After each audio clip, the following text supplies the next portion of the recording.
Doctor Iván Duque, candidato a la presidencia de la República. Muy buenos días. Muy buenos días, doctor Fernando. Un saludo muy especial para ustedes, sus compañeros en la mesa y toda la audiencia. Bueno, doctor Duque, las elecciones del domingo pasado fueron las elecciones más evidentemente sucias y anómalas en la historia electoral del país.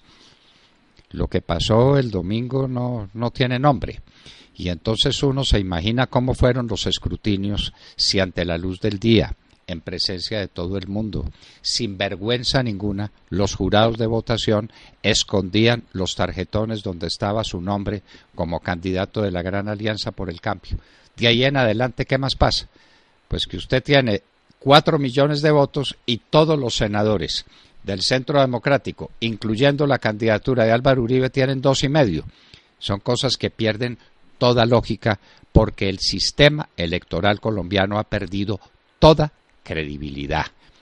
Toda noción de respeto con esa autoridad se ha perdido con lo ocurrido el domingo. Esa es nuestra visión y no lo queremos poner a usted a decir lo que no le convenga, pero es que ese es un tema esencial.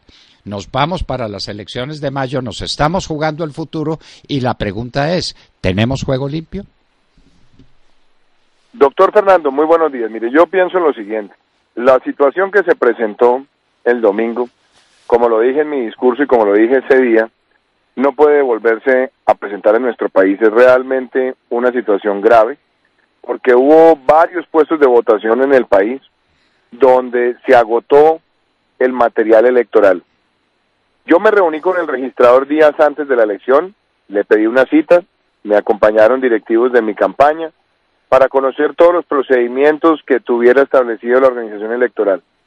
El registrador nos comentó que había solicitado la impresión de 30 millones de tarjetones aproximadamente, distribuidos mitad y mitad en cada una de las dos consultas.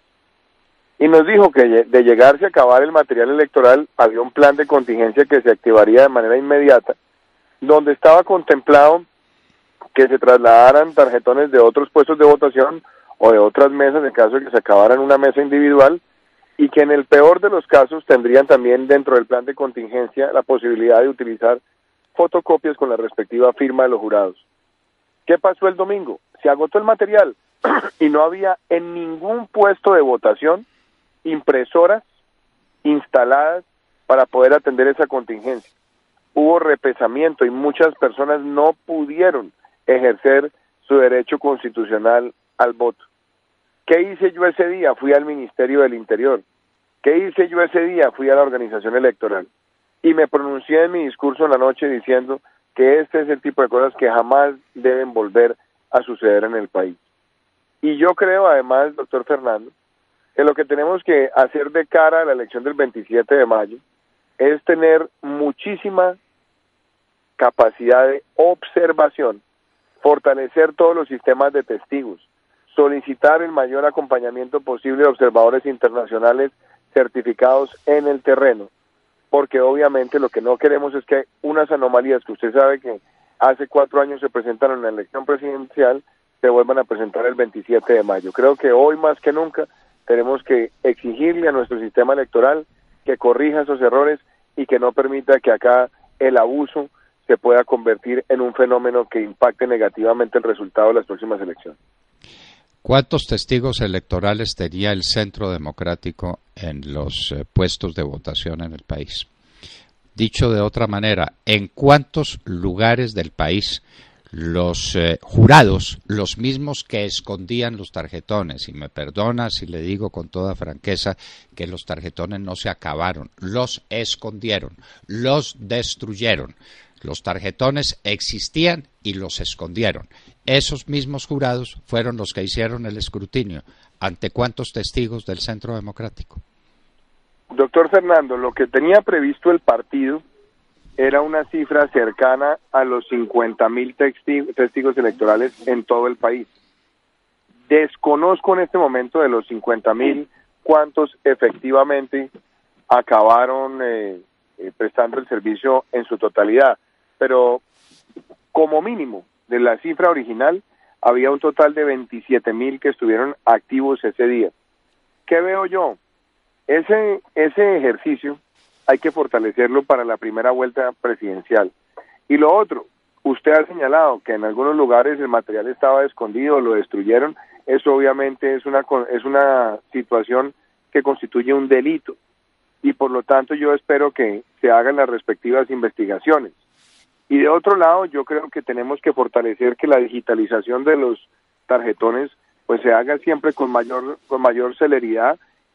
En el caso de la primera vuelta presidencial tiene que ser así, y eso nos permite a nosotros poderle hacer un mejor seguimiento al paso de los formularios C14 a los formularios E21. Yo creo que aquí hay un lunar grande de esta jornada, espero que estos problemas no se vuelvan a presentar jamás, y creo que el hecho de haberse presentado nos motiva a hacer una clara exigencia de tener un acompañamiento y una observación internacional la más rigurosa posible. Doctor Iván Duque, la prensa de hoy y todos los medios de comunicación en general están hablando de las posibles alianzas para el 27 de mayo y que si el señor Roy Barreras se va con el uno, se va con el otro y que entonces en el Partido Conservador si Cepeda toma este camino y que el otro tome el camino. Le quiero decir que a los colombianos de a pie, a la gente de este país que está viviendo la realidad colombiana, todo eso le importa una higa. Aquí lo que nos importa es que la mitad del país está con hambre o a las puertas de tener hambre porque aquí no hay empleos, que la industria se nos acabó, que las fuentes genuinas de generación de empleo están liquidadas, que no hay inversión extranjera, que la inseguridad es peor ahora de lo que fue nunca, que a un bandido como el Grillo le hacen honores en sus honras fúnebres en Fortul en presencia de la policía y de todas las autoridades, que estamos en manos de los bandidos y que ya el gobierno de los Estados Unidos habló de la desertificación de Colombia. Y usted sabe muy bien que los Estados Unidos no lanzan palabras al viento por lanzarlas. Ese sistema diplomático de los Estados Unidos, usted lo conoce mejor que nadie, es muy cuidadoso. De manera que esa es nuestra situación y esos son los temas para el 27 de mayo. Lo demás, que para dónde coge el Fincho Cepeda y para dónde coge Roy Barreras, para donde les dé la gana. El país va a estar con usted porque usted le va a hacer unas propuestas y va a asumir unos compromisos que con los Royes Barreras y con los Cepedas y con los politiqueros estos que compran votos a 40.000 pesos. Ya supo cuál es el precio, ¿no es cierto? ¿Cuál es el precio de la conciencia de un colombiano en la costa atlántica? Esto es inaudito. Contra todo esto hay que levantar una voz y hacer una propuesta y me parece que es de eso de lo que se trata y ya con candidatura única, que es la suya, el Centro Democrático debe presentar una propuesta uniforme, ojalá cortica, ojalá sencilla. Aquí no se necesitan 400 páginas de discurso, sino 2 o 3 paginitas con un planteamiento muy claro. Usted está listo para empezar esa gran campaña, doctor Iván Duque, tenemos la certeza de que sí, pero díganoslo. Doctor Fernando, esa es la campaña que venimos haciendo, esa es la propuesta que le venimos haciendo al país. Aquí lo que yo he dicho siempre es que la coalición se hace es con los ciudadanos en la calle, que la coalición nuestra es por la ciudadanía, con la ciudadanía y para la ciudadanía, para los que nos quieren acompañar con esta idea de devolverle a Colombia la legalidad, que la ley se cumpla, que el criminal sepa que el que la hace la paga, que no vamos a tener contemplación alguna con el narcotráfico, que vamos a enfrentar la corrupción, que vamos a imponer la extinción de dominio express para los corruptos, que vamos a endurecer las penas, que no va a haber casa por cárcel para los corruptos, que no va a haber reducción de penas para que después se burlen de la sociedad. Vamos a tener una actitud muy firme contra el microtráfico, prohibiendo la dosis mínima en el país. Vamos a estimular en este país el crecimiento económico con emprendimiento, eliminando el derroche, diciéndole a los colombianos que vamos a hacer una reforma a la administración pública para que ese sea un Estado austero, transparente, que aumente la inversión, que permita mejorar los ingresos de los trabajadores, el empleo formal, y que vamos a tener una agenda de equidad absolutamente financiable y clara para garantizar el acceso de los más vulnerables a una vivienda, que vamos a ampliar la base de educación preescolar, promover la jornada única, la doble titulación, que vamos a sacar de funcionamiento las EPS que abusan del sistema. En fin, doctor Fernando, aquí lo que hay es una propuesta clara y vertical para que en este país nos sacudamos y pasemos las páginas, pasemos la página de un gobierno que derrochó los recursos de la bonanza petrolera, que alcahueteó la impunidad y que la convirtió en política de Estado premiando al criminal y que lo único que ha hecho es perseguir por la vía de la asfixia tributaria el desarrollo empresarial de Colombia. La gente tiene hambre, doctor Iván Duque. La última estadística es que el 52% de los colombianos pueden tener algún género de desnutrición. Ese no es un cuento, esa es una estadística y es una estadística oficial. Hace poco el DANE mismo dijo que el 32% de las familias colombianas no habían resuelto sus necesidades básicas. Aquí hay que hacer cosas y cosas muy eficaces en muy poco tiempo, inmediatamente, porque hay que recuperar el alma nacional. Hay que devolverle al país la esperanza que se le ha perdido. Y usted es el encargado de hacerlo. Y entonces ya sabemos todas las cosas que no hay que hacer, desde luego, pero lo que vamos a hacer para recuperar esa esperanza y para poner a trabajar este país. Hay un tema fundamental en el que me parece, de pronto son simplemente las apariencias.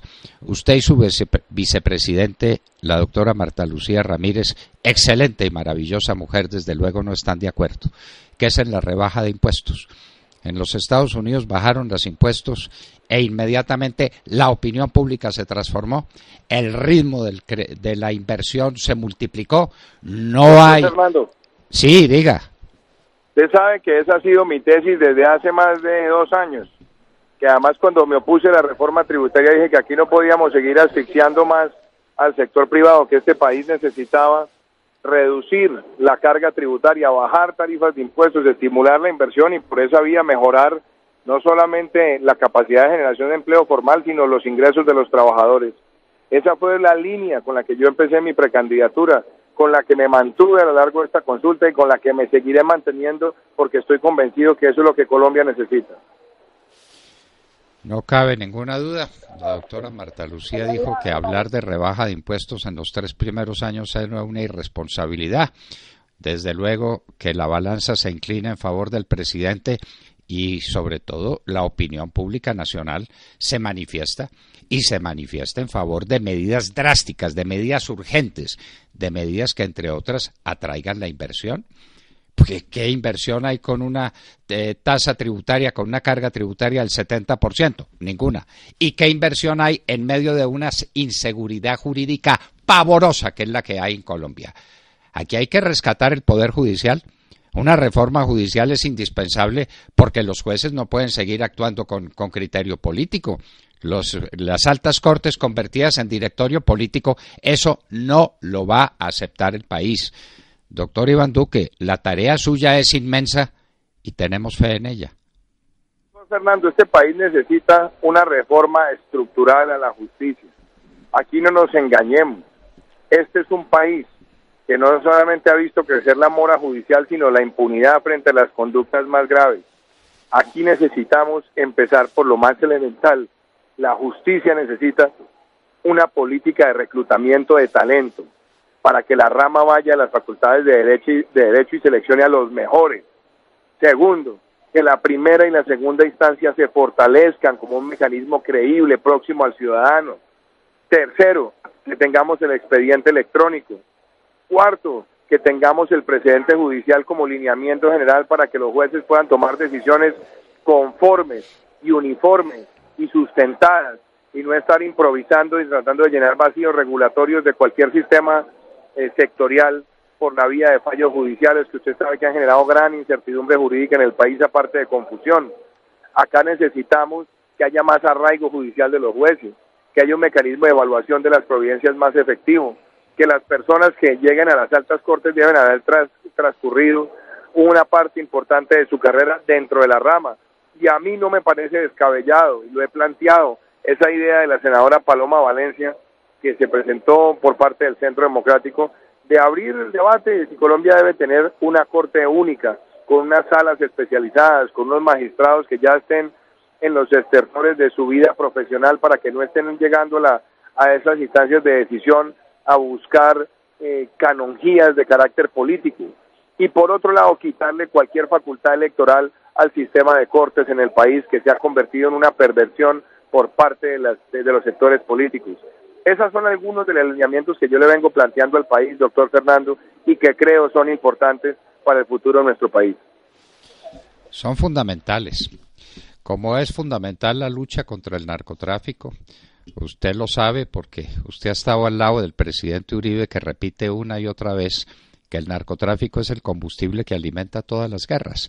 Y la inseguridad ciudadana, ¿de dónde arranca? De las ollas del microtráfico, lo que llaman el microtráfico, que es un cáncer que se comió a Colombia. Es un cáncer. Todas estas larguezas, todos estos halagos a los bandidos terminaron en que los bandidos se tomaron el país, se tomaron las ciudades, porque uno cree que los bandidos están metidos allá en la selva y que es en Tumaco y que es en los alrededores, en el nordeste de Antioquia y en el Bajo Cauca, donde está el problema de la droga, es en las ciudades. Este es un país corrompido hasta los tuétanos por el narcotráfico, con una sensación de inseguridad enorme, fomentada, entre otras cosas, por el desempleo juvenil. Doctor Iván Duque, que usted sabe que es el mayor de América, y uno con un desempleo juvenil de esa magnitud no puede hacer país. Y a esos jóvenes hay que darles una esperanza y abrirles un horizonte, pero inmediatamente. Usted es la cabeza de una juventud que llega al poder. A mí me da risa ver que algunos lo critican a usted por joven, pues me parece que es demasiado viejo.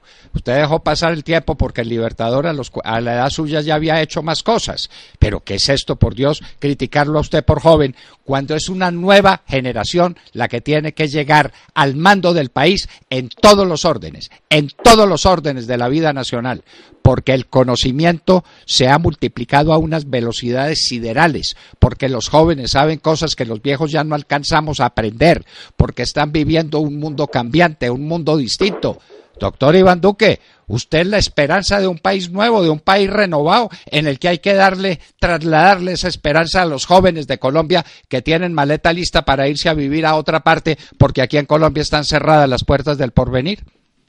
Justamente, doctor Fernando, por esas palabras tan generosas que usted acaba de emitir y por el compromiso generacional, es que aquí tenemos que acabar la alcahuetería con el crimen organizado.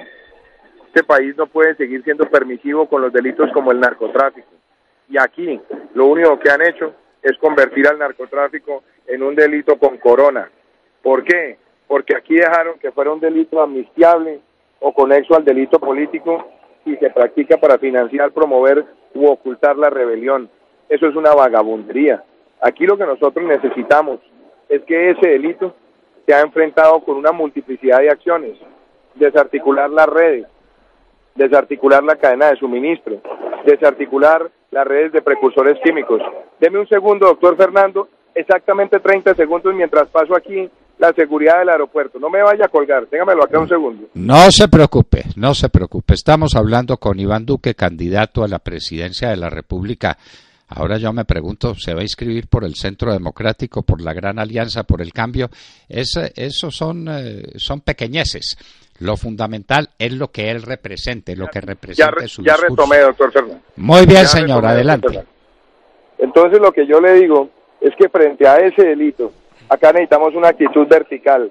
Uno de los peores males que se han cometido es lo que vemos en los acuerdos, el haberlo dejado como un delito conexo y por ende amnistiable. Yo el 7 de agosto espero llegar al Congreso y presentar un acto legislativo donde quede en la Constitución colombiana de manera clara, de manera taxativa, que ese delito no es ni un delito conexo al delito político, ni mucho menos un delito amnistiable. La erradicación y la sustitución de cultivos ilícitos, doctor Fernando, aquí no podemos seguir con ese argumento de que es algo voluntario, tiene que ser obligatorio. Y aquí tenemos también que decirlo de manera tajante: el microtráfico, que es parte de esa cadena y que se está tomando las ciudades, tenemos que desarticularlo, y la mejor forma de hacerlo es hacer la reglamentación del acto legislativo 02 del 2009 que prohíbe la dosis personal en nuestro país. Aquí se necesita un gobierno con autoridad, con firmeza, con rectitud, con justicia, pero no más la alcahuetería del crimen. Mi generación quiere un país libre de violencia, y para hacerlo Tenemos que acabar con esa alcahuetería del crimen organizado. Me parece que será mañana cuando se reúna ese esperpento que se llama la JEP, o Justicia Especial para la Paz, que quedó reducida gracias a ustedes y gracias a que la Corte Constitucional algo hizo en medio de todos sus desvaríos y de sus poquedades.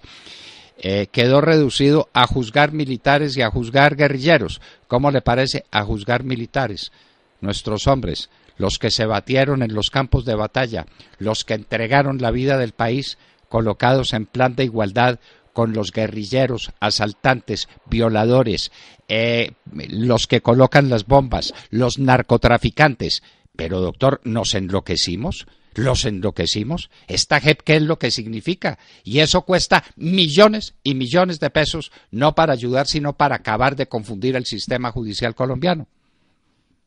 Pues vea, doctor Fernando, uno de los peores errores de ese acuerdo es haber puesto en el mismo plano a los héroes de la patria con los verdugos de la legalidad, con los verdugos de tantos ciudadanos inocentes, con las personas que desde hace mucho tiempo vienen persiguiendo a nuestro país de manera inmisericordia. A mí me parece que esa situación no tenía nunca por qué haber ocurrido. Y hoy más que nunca estoy convencido que nosotros debemos tener en Colombia una verdadera justicia penal militar, no indulgente, no complaciente, pero una justicia que garantice el conocimiento de las circunstancias de modo, tiempo y acción operacional de la fuerza pública para que pueda ser evaluada su conducta con todo rigor. Lo dije la pasada en ACORE y lo reitero ahora en sus micrófonos. Aquí no podemos seguir poniendo en el mismo plano de igualdad a quienes defienden la Constitución y su artículo 2 cuando exigen la defensa de la vida, honra y bienes de los colombianos frente a quienes lo único que han hecho es sembrar terror y desolación en todo el país. Se necesita la justicia penal militar. Doctor Iván Duque, usted habrá notado cómo fue otra vez la votación aplastante que usted tuvo en su favor por lo que yo llamo el cinturón cafetero. Este es un país cafetero, quiérase o no se quiera. Tenemos cerca de 600 municipios que viven literalmente del café. Toda la ladera andina de Colombia está sembrada de café en todos los sentidos, en el sentido físico, en el sentido espiritual, en el sentido comercial, si usted quiere. Y a los cafeteros no los van a convencer con que les rebajen la plata de unos insumos y que puedan comprar más barato a alguno de los elementos que necesitan para sembrar o para abonar sus fincas.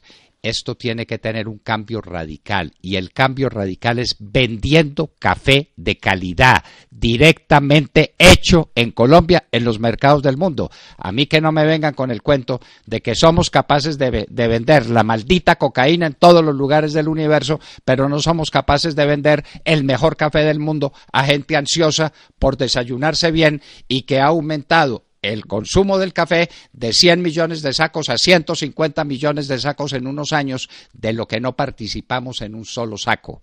Doctor Iván Duque, hay temas fundamentales en el desarrollo del país, pero no olvide que 600 municipios del país viven del café.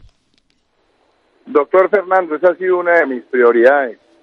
Y además, cuando nosotros hicimos el debate en la Comisión Tercera del Senado sobre la situación cafetera, planteé no solamente la urgente necesidad de ayudar al mejoramiento de suelos, de ayudar con la tecnificación, de ayudar con el mejor flujo logístico de insumos, sino que también tengamos un programa de carácter social para darle cobertura prestacional a esos cafeteros que están envejeciendo y que no tienen ningún tipo de protección social.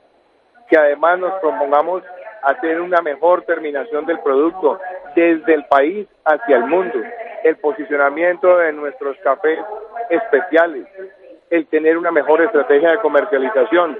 Y yo estoy comprometido en ser el presidente que trabaje de manera decidida por la población cafetera de Colombia. Doctor Iván Duque, sabemos que usted está tomando un vuelo en este momento. Sepa que aquí estamos en la hora de la verdad, en la trinchera que ha sido siempre la trinchera uribista, la trinchera de un país nuevo y distinto que usted en este momento representa. Usted y Marta Lucía Ramírez representan. Sepa que aquí seguimos en la batalla. Estoy saliendo para el archipiélago de San Andrés y quiero aprovechar para decirle en sus micrófonos lo siguiente. El compromiso nuestro por la defensa de la ancestralidad histórica de nuestro territorio en el archipiélago de San Andrés. Nosotros tenemos que ratificar nuestro compromiso de estar dispuestos a tolerar las tensiones diplomáticas que sean, pero hacer valer lo que ha sido nuestra frontera a partir del meridiano 82. No podemos permitir un despojo y no podemos seguir permitiendo que por algunas pretensiones se siga amenazando la integralidad de nuestro territorio. Yo quiero, como presidente, si es del caso, promover una gran consulta popular o inclusive un referendo, pero que haya un pronunciamiento claro del pueblo colombiano, que quede explícito en la Constitución Nacional que nosotros tenemos una integralidad territorial que no estamos dispuestos nunca a sacrificar y que queremos mantener como un sentimiento homogéneo del pueblo colombiano. Y que estamos a punto de perder por una sentencia de la Corte Internacional, con una defensa que no ha sido defensa, con un Estado que no sabe si estar, si no estar en el proceso, que no sabe nada, porque este gobierno no sabe nada de nada. Usted tiene que saber todo de todo y yo espero cuál va a ser el canciller que usted va a tener. En todo caso, alguien que sea el primer internacionalista de ese país, porque eso es lo que esperamos todos. Este no es un tema de amistades y de componendas. Los mejores colombianos tienen que estar al lado suyo, doctor Duque, y feliz viaje. Gracias, doctor Fernando. Ese compromiso usted lo tiene explícito y vamos a seguir trabajando intensamente por nuestro país. Le mando un gran abrazo y un saludo a toda su audiencia.